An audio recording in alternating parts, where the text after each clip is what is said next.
born in the UK, grew up in Devon, southwest, which is very kind of the kind of England American people love, I used to say, because it's full of cows and tea shops and green. And, it was the countryside. And my dream as a kid was always to live in Japan, the total opposite. I wanted to live in Tokyo. I used to say to my mum, one day I want to live in Tokyo. And actually, I was in the UK till graduating, studied French and German, which is not typical because English people, we don't learn languages basically, but I do.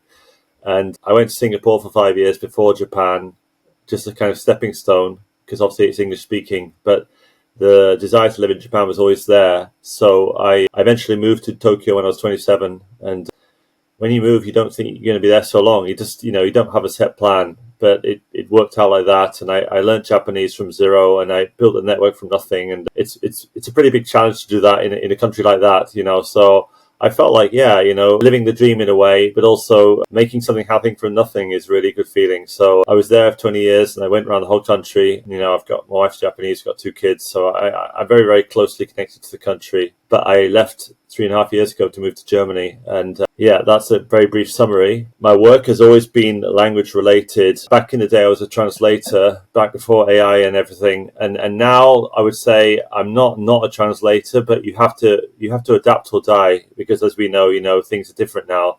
So I, for example, typically now I help companies and individuals moving to Germany from Japan, or sometimes the other way. I advise people. I consider myself a bridge between Japan and Europe, because I have that long experience in Japan and I know the culture inside out, but I'm also European. So I like to think, to sum it up in one line, I can give Japanese standards of customer service, which are probably the best in the world, but I have a European mindset, which is flexible. So I try to be like a bit of both, Yeah. That's a great way of putting it. How do you do typically companies come to you, or do you approach companies? What's the process in finding your clients?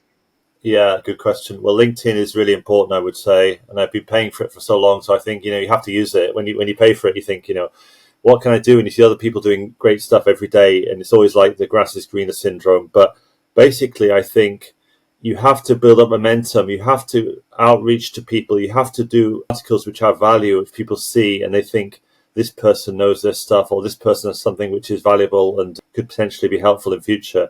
If you do that for long enough and in good enough, then eventually people will remember you, and when they need you, they'll come to you. So I still reach out to people. One interesting example I can give to you. Where are you based actually, Paul? At the moment, I'm in France. Right. Are you originally from the UK like myself? Yeah, so I was born in France, but my mum is English. Right. Okay. Well, LinkedIn for Europeans is quite normal to use it, right? A lot of people use it in Right. business, especially. In America, it's like ubiquitous, but in Japan, it's not. And it's a kind of missing a trick, or, there's so much potential there. It's like 130 million people and so on. So, I was always asking myself, why? Why is Facebook number one in Japan? Because in business, it's weird. You go out for a business meeting and they get Facebook requests from people you met in business, and you wouldn't do that in Europe. It's like Facebook is for your mates. And I actually reached out to a lot of people in Tokyo who are on LinkedIn. LinkedIn has an office in Tokyo, and I thought it'd be really cool to get the verdict of people who work for LinkedIn in Japan. What do they think is the reason why LinkedIn has not taken off? And yesterday, one of the head of partnerships, or actually the head of partnerships in LinkedIn, who's really kind of a senior guy, and he goes to Silicon Valley to talk to other people, and he's really like a top guy.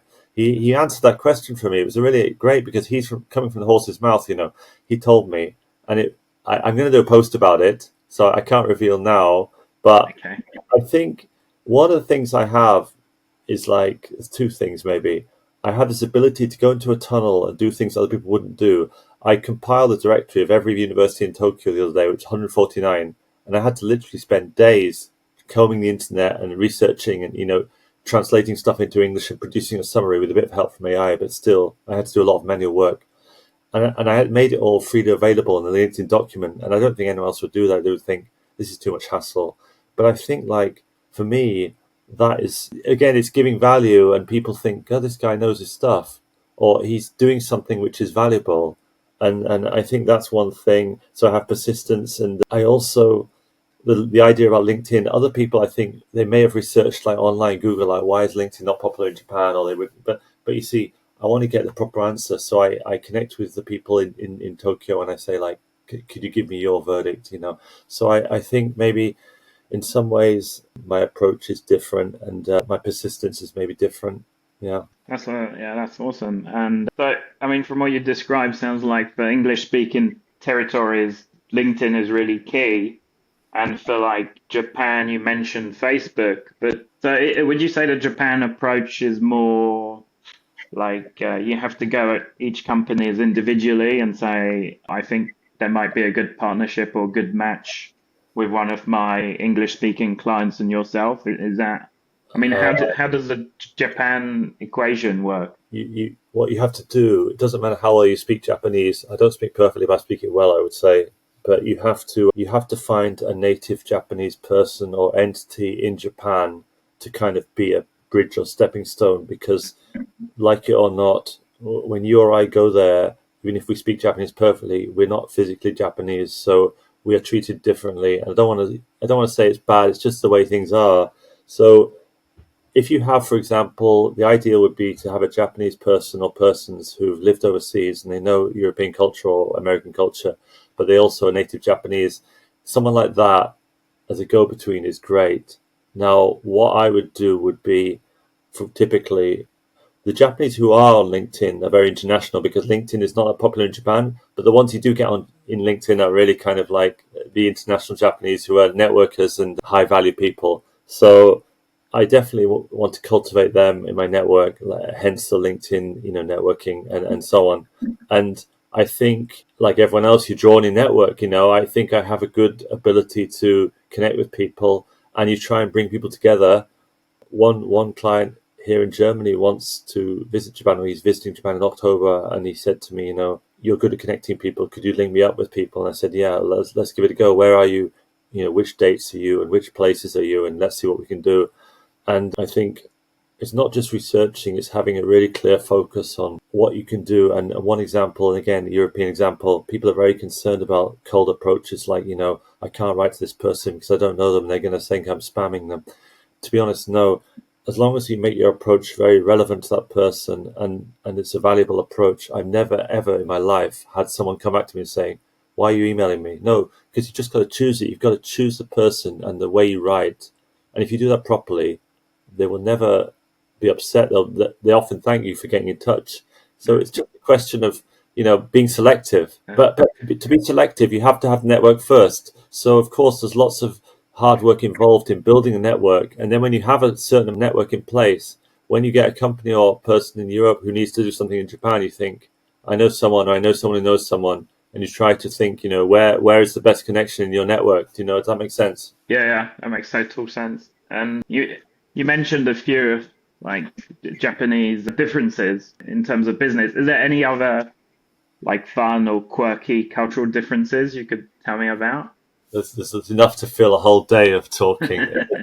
Needless to say, quirky, edgy, different. I actually, again, with another colleague who lives in Japan, but he's German and French originally, and we are doing this project called Getting to Yes in Japan, which is exactly that. It's like, what are the differences? What can you expect? Why do meetings last so long? Or, for example, why in meetings is there so much small talk about, like, so did you see the baseball yesterday? We won the baseball, or the Emperor of Japan just visited London, right? He's in London now with King Charles or something. So, like, that for Japanese people is because human relations are really key. And that's also why LinkedIn is not that popular, because for them, face-to-face meetings and doing the business card, doing that is key, more key than maybe for us, because we can often start relationships online. I don't mean dating, I mean business-wise, but we can often open the door online. In Japan, you can as well, but that in-person meeting is really more critical, I would say. So, yeah, quirky. What else can I say? There's lots of urban legends about Japan, vending machines, so on. You've heard all that, as with toilets and so on. But the quirkiness, the real quirkiness, is not the kind of the most prominent things. It's more like you have to live there for a few months and you have to feel it. It's like a gradual thing. You don't get one shocking event. You just get a number of things which are very different. And I think I'm the kind of person who can adapt. And the bigger the challenge, the probably better I do, I would say. But you get people who go there for 1 or 2 years and they live as close as possible to how they would live in their own country, and they don't really interact, and they're just there to have fun. I also had fun, but I didn't get on with that kind of person well because they're not making any effort to kind of Yeah. integrate. You know what I mean? Integrate. Yeah. Yeah. Very similar experience I had in Korea. Sorry, I was gonna ask some question, but it just escaped my mind. Fine. Oh Fine. yeah, so you said you spent 20 years in Japan, which is before that 5 years in Singapore, which is a very long time in Asia. Did you experience any reverse cultural shock when you came back to Europe, or how did you navigate that? That's a really good question. Yeah. And again, people always ask me, because I'm British, why did you not go back to UK? Why did you go to Germany? And Right. then it's Brexit, which we know is, I'm not a fan, suffice to say. And I speak French as well. My French is a little bit rusty because I'm not using it, but I have it. And I wanted to be in Europe and reverse culture shock. Well, to be honest, the Japanese customer service is the best in the world. And even if they don't feel like they're happy, they don't show it. They show you a happy face, and things work. The trains are always on time. You know, you've seen the trains, and here in Germany, it's Yeah. total catastrophe, as you probably know. You know, the trains are always late, and the customer service is mixed. Yeah, you occasionally get someone who's very friendly, but most of the time it's average. And in Japan, it's always good. So I'm European, so I guess for my wife who's Japanese, it was harder for her because we traveled a lot, but living overseas is different from traveling, right? So for her, a little bit difficult. But having said that, we live in a place with many Japanese people. It's the biggest Japanese community in Germany, so that helps a lot. Reverse culture shock. The bureaucracy is horrible here. Everyone says the German bureaucracy is horrible. It is horrible. I think sometimes there's so many forms that I only survived because I'm a writer and know how to write letters. So when you get a refusal, when you ask for something and they say no, you have the right to appeal, right, for 1 month legally. And so I think this is a hassle, but I'll write a letter to the boss and I'll get something done. And I always get a result because I know how to write a letter. But there are people who come here and who don't know what to do or they can't write well. And I think that's even harder. So in some ways, the experience I have is helpful, and also the school of hard knocks. 20 years in Japan, which is not easy. So I kind of think such a high bar there.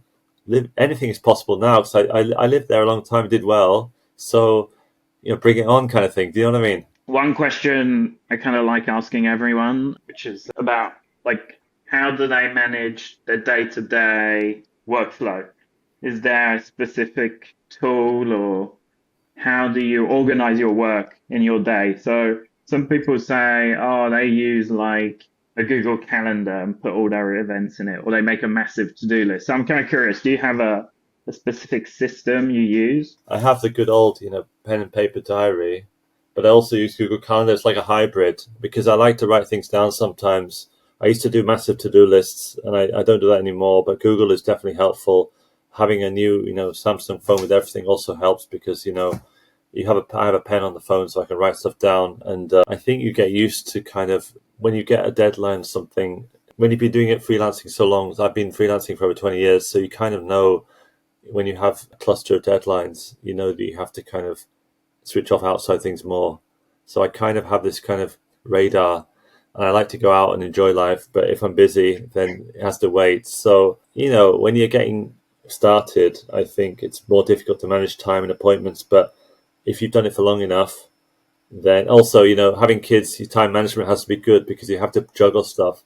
So, like, my wife works full time. So now I have to do the kindergarten because I'm self-employed. So I take him to kindergarten and I bring him back. And Mm. I have my other son who lives away, so we visit him too. So it's a bit challenging, but I always like a challenge. So I think Google Diary and the rest of it is just making sure I'm on point. Yeah.